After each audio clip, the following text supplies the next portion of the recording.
Vamos a dejar por un minuto lo que está ocurriendo en las calles para ir también nuevamente a un análisis un poco más generalizado respecto de las condiciones económicas, de las demandas que tienen los trabajadores para esta manifestación de hoy jueves. Usted ha visto, están comenzando las marchas en el marco de este paro, que recordemos es un paro nacional al que ha convocado la CUT y la ANEF. Quiero recordar en buena parte cuáles son esas demandas por las que están protestando: el fin de las AFP, el aumento del sueldo mínimo a 250.000 pesos, reformas al Código del Trabajo y parte también de las negociaciones colectivas, como algunos de los temas.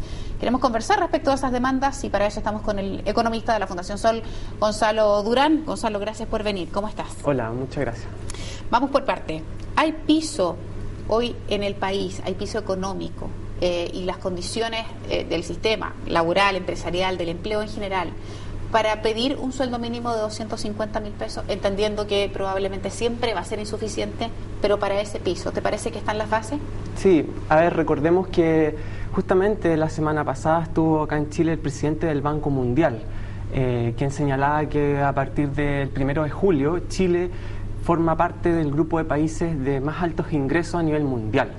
Se ha actualizado el Producto Interno Bruto per cápita y Chile tiene 22.650 como PIB per cápita. Siempre estuvo este límite imaginario de los 20.000, o sea, ya estamos en el grupo de los países de mayor ingreso. Y sin embargo, tenemos un salario mínimo que hoy en día es de 193.000 pesos brutos y que cuando tú le descuentas las imposiciones quedan cerca de 154.000 pesos. Evidentemente, un salario de ese nivel deja en una situación de precariedad a los trabajadores y al grupo familiar que lo recibe. En ese sentido, cuando uno busca situaciones o experiencias comparadas a nivel mundial respecto a países que tengan 22.000 como PIB per cápita y un salario de 193.000 pesos, no encuentra ninguna. Es una situación donde evidentemente lo que hay detrás es un alto componente de desigualdad y el hecho de que en Chile el trabajo está infravalorado. Ya quiero ir a eso, pero para tener bien clara la referencia, Gonzalo, países que tienen un PIB per cápita de su Producto Interno respecto de esa cifra que tú me hablabas de los 22.000 y fracción, ¿están con un sueldo mínimo de cuánto?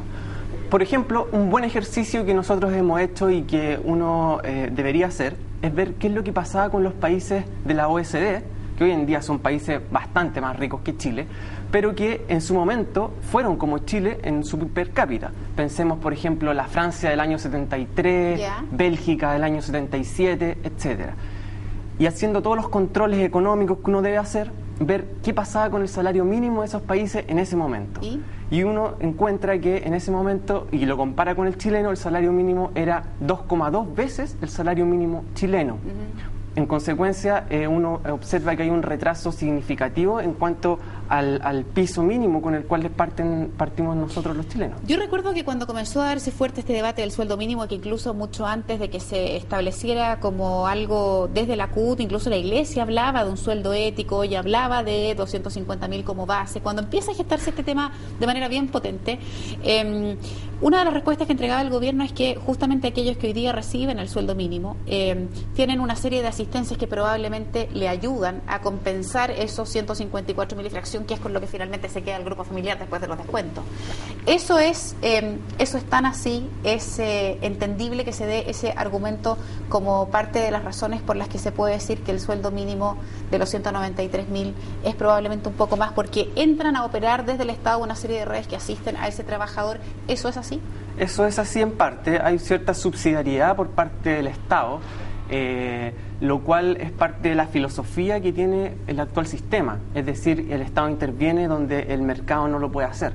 Sin embargo, a nosotros, y debería ser la lógica, no nos parece de que de alguna manera el Estado tenga que subsidiar lo que las empresas no están pagando.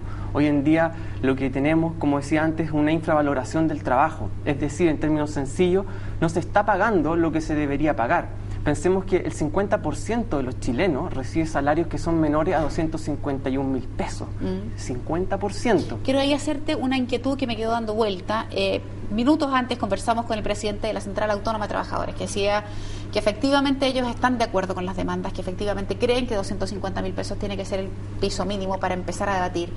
Pero también decía, no nos perdamos, que de esas cifras que señalan que el 50% de los trabajadores tiene esa cifra que tú me dices, es porque en muchos registros figura que a la gente se le impone por menos, pero objetivamente el sueldo que recibe es mucho más.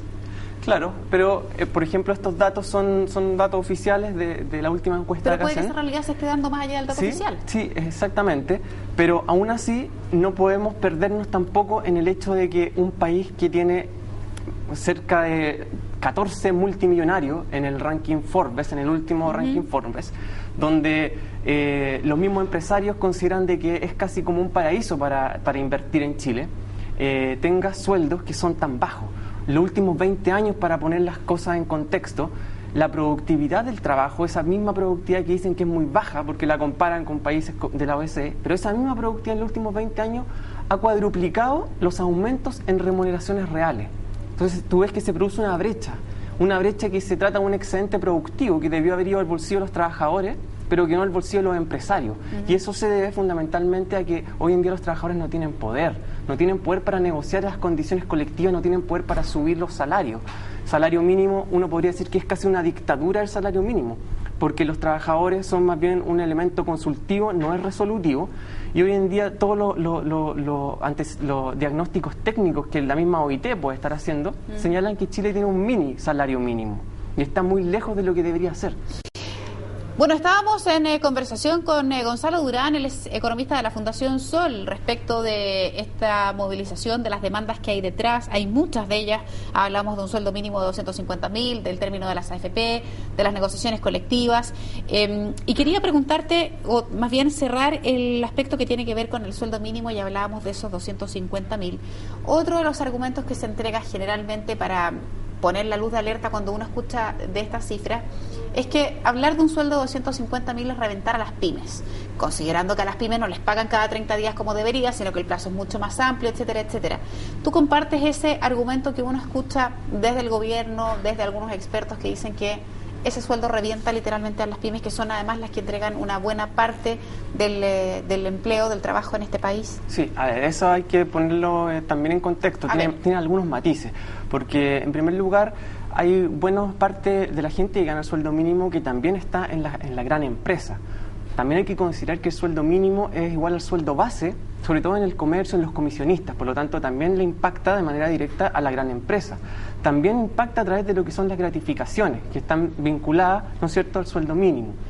Ahora, tampoco se puede despreciar que hay algunos trabajadores en las pequeñas empresas.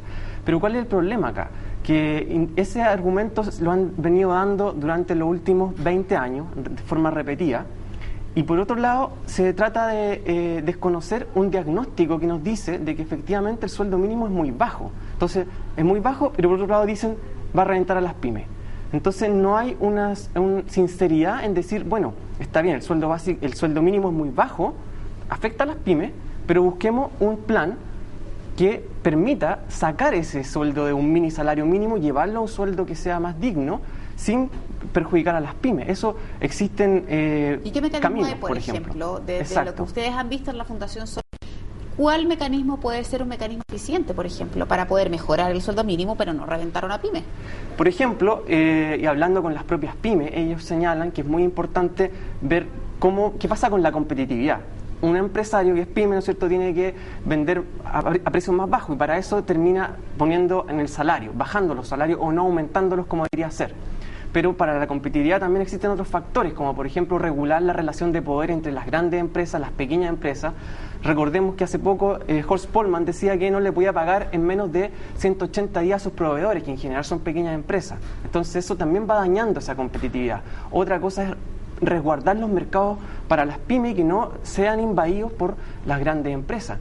Y fundamentalmente aquí uno también podría plantear una política pública que dijera, bueno, para solucionar esto en un horizonte de tiempo más corto, pensemos en que el Estado subsidie, por ejemplo, las cotizaciones de seguridad social de las pequeñas empresas, de las más chiquititas, y que, por ejemplo, pensemos en un sueldo mínimo que ahora podría ser 250 o 270, pero que las pequeñas empresas enfrenten un sueldo de 217 y el resto para llegar a 250, 270 sea un cargo del Estado, que sea por un momento, mientras se solucionen estas otras relaciones de poder que yo decía, con lo cual luego la pequeña empresa sí podría asumir ese sueldo que corresponde, que sería mucho mayor.